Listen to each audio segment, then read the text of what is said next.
Hello everyone, welcome two aspirants campus. This is Richa and आज हम economics classes में change in quantity demanded और change in demand का topic पढ़ेंगे। तो स्टार्ट करते हैं। चेंज इन क्वांटिटी डिमांडेड पे क्या होता है, अगर सिर्फ प्राइस में चेंज आता है, और उसकी वजह से हम कोई भी प्रोडक्ट खरीदना कम कर देते हैं, तो वहां पे आता है चेंज इन क्वांटिटी डिमांडेड। या तो प्राइस इंक्रीज हुआ या प्राइस डिक्रीज हुआ। अगर प्राइस इंक्रीज हुआ है और प्रोडक्ट हम कम खरीदने लग जाते हैं, प्राइस डिक्रीज हुआ है और प्रोडक्ट को हम ज्यादा खरीदने लग जाते हैं, या उसकी डिमांड हम ज्यादा करने लग जाते हैं, तो वो चेंज इन क्वांटिटी डिमांडेड होगा।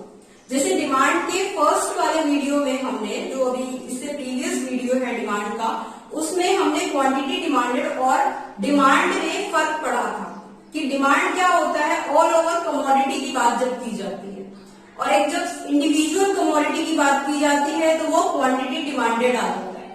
ठीक है, डिमांड का कॉन्सेप्ट हमने पढ़ा था, उसी के हिसाब से चेंज का कॉन्सेप्ट भी उसी पे डिपेंड करता है।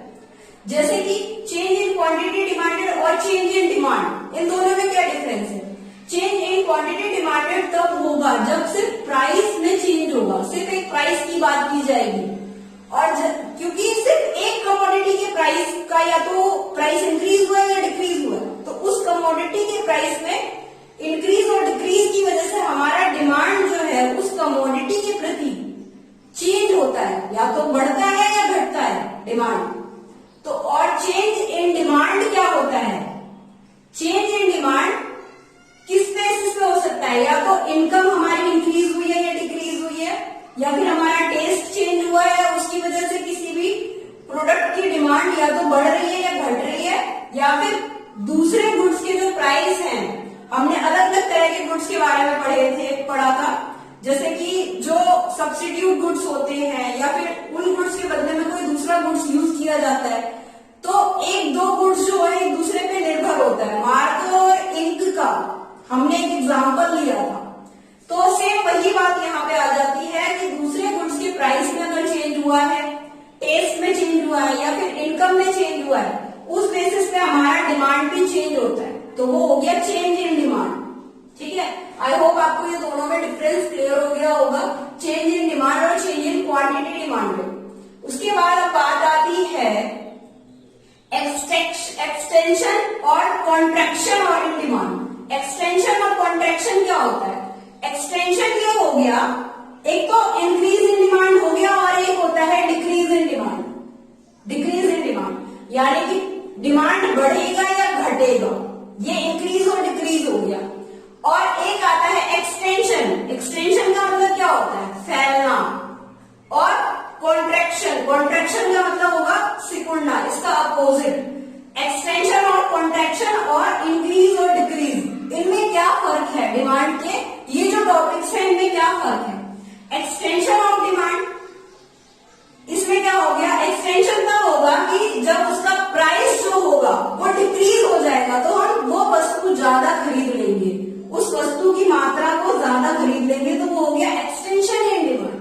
लेकिन सेम प्राइस होगा और तब भी अगर डिमांड इंक्रीज हो रहा है, या फिर जैसे कि प्राइस किसी चीज की सेम है, 10 रुपए थी 10 ही रुपए है, और फिर भी हम वो चीज कंज्यूम अब ज्यादा करने लग गए हैं, वो ज्यादा हम मार्केट से लेके आ जाते हैं, तो क्या हो गया, डिमांड हमारा इंक्रीज हो गया उस प्राइस के प्रति। वहां पे प्राइस मैटर नहीं कर रहा है, लेकिन जहां पे प्राइस मैटर करता है वहां पे इंक्रीज या डिक्रीज नहीं होता, वहां पे एक्सटेंशन और कॉन्ट्रैक्शन होता है। जहां पे प्राइस मैटर करता है वहां पे एक्सटेंशन और कॉन्ट्रैक्शन होता है, क्योंकि प्राइस के अकॉर्डिंग हम अपना डिमांड चेंज कर रहे हैं। लेकिन जहां पे प्राइस मैटर नहीं करता, प्राइस सेम है, फिर भी वो चीज हम अब उसकी कंजम्पशन हम कम करने लग गए या कंजम्पशन हमने बढ़ा दी है, तो वहां पे increase and decrease in demand आ जाएगा। तो ये दोनों फिगर जो है आप देखिए कि पहले हमारा डिमांड कितना था, प्राइस सेम है, प्राइस जो है किसी भी वस्तु की सेम है, यही प्राइस है। ठीक है, और यहाँ पे पहले जितना हमारा डिमांड था उससे हमारा डिमांड इंक्रीज हुआ है, ठीक है, उसी प्राइस पे डिमांड हमारा इंक्रीज हुआ है, ठीक है। तो ये हो गया इंक्रीज इन डिमांड। लेकिन एक्सटेंशन क्या है, जहां पे हमारा प्राइस पहले कम था, P1 था, P से P1 हो गया, यानी कि प्राइस हमारा कम हुआ है और तब हमने डिमांड की क्वांटिटी बढ़ाई है, तो यहाँ पे एक्सटेंशन हो गया। और सिमिलरली इस फिगर में भी देखिए कि क्वांटिटी हमने डिक्रीज की है डिमांड की जब प्राइस हमारा इंक्रीज हुआ है, तो ये कॉन्ट्रैक्शन हो गया। लेकिन जब प्राइस हमारा P1 था और तब भी हमने क्वांटिटी डिक्रीज की है P1 पे ही, तो ये हो गया डिक्रीज इन डिमांड, ठीक है। तो इन दोनों में फर्क आपको आई होप समझ आ गया होगा। डिमांड का सिंपल सा मतलब है, डिमांड का सिंपल सा मतलब है मांग। हमारी मांग क्या है, हमें किस चीज की जरूरत है, किस चीज की नीड है, और जो चीजें हम मार्केट से खरीदते हैं वो डिमांड होती है, और जो चीजें मार्केट में आती है हमारे लिए वो सप्लाई होती है। एक मैन्युफैक्चरर जो है वो सप्लाई भी करता है और डिमांड भी करता है। डिमांड रॉ मटेरियल्स की, सप्लाई जो नीड हमें है, जिसकी डिमांड हम कर रहे हैं उस चीज की। तो ये सिंपल सा लॉजिक है डिमांड एंड सप्लाई का, कि जो प्राइस पे, इनकम पे, टेस्ट पे, यूटिलिटी पे निर्भर करता है, ठीक है। आई होप आपको डिमांड का टॉपिक बिल्कुल क्लियर हो गया होगा, डिमांड में कोई कंफ्यूजन नहीं होगा। सारे गुड्स के बारे में भी हमने पढ़ लिया, गिवन गुड्स जो भी थे इस लेवल तक के वो हमने कर लिया। और डिमांड का जो लॉ ऑफ डिमांड, एक इंपॉर्टेंट क्वेश्चन है जो यूजीसी नेट में आता है। लॉ ऑफ डिमांड जो थ्योरी है वो किसके द्वारा दी गई थी, एल्फ्रेड मार्शल के द्वारा। एल्फ्रेड मार्शल के द्वारा लॉ ऑफ डिमांड की थ्योरी दी गई थी, ठीक है। और इन्होंने ये थ्योरी अपनी दी थी प्रिंसिपल्स ऑफ माइक्रो इकोनॉमिक्स।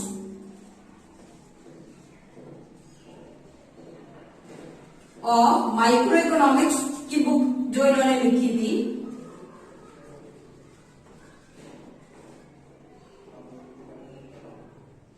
इस बुक में इन्होंने लॉ ऑफ डिमांड को एक्सप्लेन किया है, ठीक है। तो एल्फ्रेड मार्शल जो है उनका इकोनॉमिक्स के फील्ड में बहुत बड़ा योगदान रहा है, जो उन्होंने माइक्रो इकोनॉमिक्स के फील्ड में काफी सारी रिसर्च की है। तो ये बहुत ही अच्छे इकोनॉमिस्ट थे जिन्होंने 1920 के करीब में लॉ ऑफ डिमांड की थ्योरी दी, ठीक है। और डिमांड के चैप्टर को बहुत ही अच्छे से समझाया और इनकी थ्योरी अभी तक वर्क कर रही है। तो एग्जाम में इनका नाम कई जगह पे आता है, एल्फ्रेड मार्शल का।